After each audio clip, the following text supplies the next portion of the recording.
তো আজকে আমাদের লেসন 7 ইংলিশের কি লেখা আছে, দ্য রেবেল পোয়েট। তো আজকে এখানে একজন ব্যক্তি আছে, দেখো সবাই, এই ব্যক্তিটা কে? তো এনার সম্বন্ধে আজকে আমরা পড়বো। এখানে একটা স্টুডেন্ট আছে, তার নাম কি প্রীতম, তাই না? প্রীতম কিসে পড়ছে? সে ক্লাস 5-এ পড়ছে। সে তার বাবার মধ্যে একটা কথোপকথন হবে, যে তার বাবার সাথে সে কীভাবে কথা বলে সেই সমস্তটা কথাবার্তা হবে। তো প্রথমে দেখো লেখা আছে প্রীতম বলছে, প্রীতম বলছে, কি বলছে? ফাদার মানে বাবা, গেস হোয়াট হ্যাপেন টুডে, বলছি গেস করো যে আজকে কি কি ঘটছে।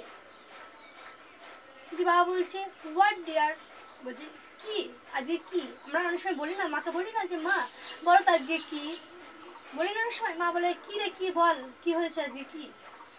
তখন প্রীতম বলছে our teacher has asked us to Singh A patriotic song on the Republic day.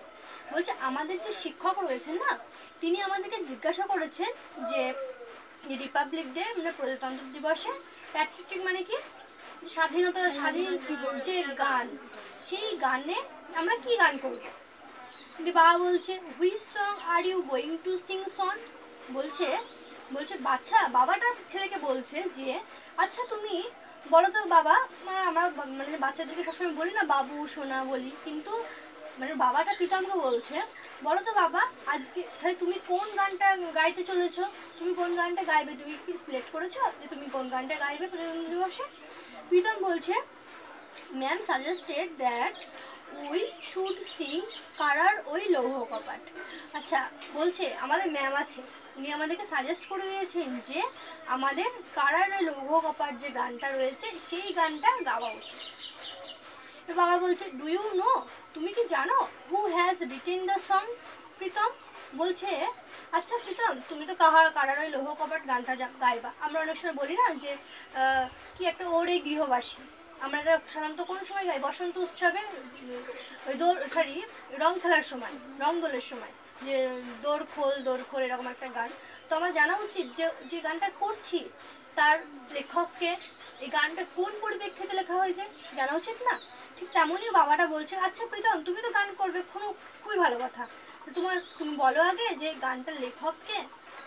এবার আমরা জানবো কি যে ওই গানটার লেখককে। চলো দেখো নেক্সট। প্রীতম বলছে নো ফাদার, না বাবা আমি জানি না কে লিখেছেন। বাবা বলছে he is our great poet Kazi Nazrul Islam, the author of the famous poem বিদ্রোহী। বলছে তিনি হলেন আমাদের মহান কবি কে, কাজী নজরুল ইসলাম। তিনি হলেন কি বিদ্রোহী একজন কবি ছিলেন, বিদ্রোহী কবি ছিলেন। তাহলে এখান থেকে আমাদের প্রশ্ন আসতে পারে যে বিদ্রোহী কবি কোন কবিকে বলা হয়? ইসলাম। Very good. এবার যদি বলা হয় বলো তো কারার ওই লৌহ কপাট গানটার লেখককে? ইসলাম। এবার প্রীতম বলছে will you tell me more about him. বলছে মানে একটা প্রশ্ন করছে বলে দেখো লাস্টে জিজ্ঞাসা ছিল, তাই না? তোমরা অনেক সময় বলো না যে প্রশ্ন করছে আমি কি করে বুঝবো, যে কোনো প্রশ্নের চিহ্ন যে দেখো যে চিহ্ন থাকবে প্লাস আমাদের ভার্বটা আগে চলে আসবে, উইল এখানে ভার্ব। যদি বলছে তুমি কি তার বিষয়ে মোর অ্যাবাউট মানে তার সম্বন্ধে কি আরো কিছু আমাকে বলতে পারবে। বা বলছে হি ওয়াজ born at a time when India was under the British rule। বলছে তিনি যখন জন্মগ্রহণ করেছিলেন না, তখন আমাদের যে ভারত সেটা মানে ব্রিটিশদের যে রুলটা ছিল তার আন্ডারে ছিল। Through his writings he inspired the Indian youth to boldly fight for freedom.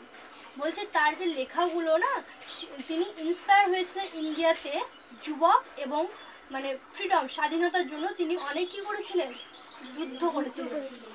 তো এইগুলো ছিল আমাদের আজকে পড়া। তো এগুলোর মধ্যে তোদের কোনো কিছু বুঝতে অসুবিধা হয়েছে, যে কোনো জায়গায় কোনো কিছু বুঝতে, যে কোনো ওয়ার্ডের মিনিং জানতে বা কিছু? প্যাট্রিয়টিক মানে স্বাধীনতার সময় আমরা বিভিন্ন গান করি না, যে পতাকা যখন উত্তোলন করি বিভিন্ন গান আমাদের গাই, সেরকম গানের মধ্যে তুমি কোনটাকে সিলেক্ট করেছো সেটা বলতে চাইছো। বুঝতে পেরেছ? ঠিক আছে নাও তাহলে কে আগে পড়া বলবো হাত তোলো, বলো। সুস্মিতা পড়া বলো। সবাই পড়ার লাইনে হাত দিবা, বইটা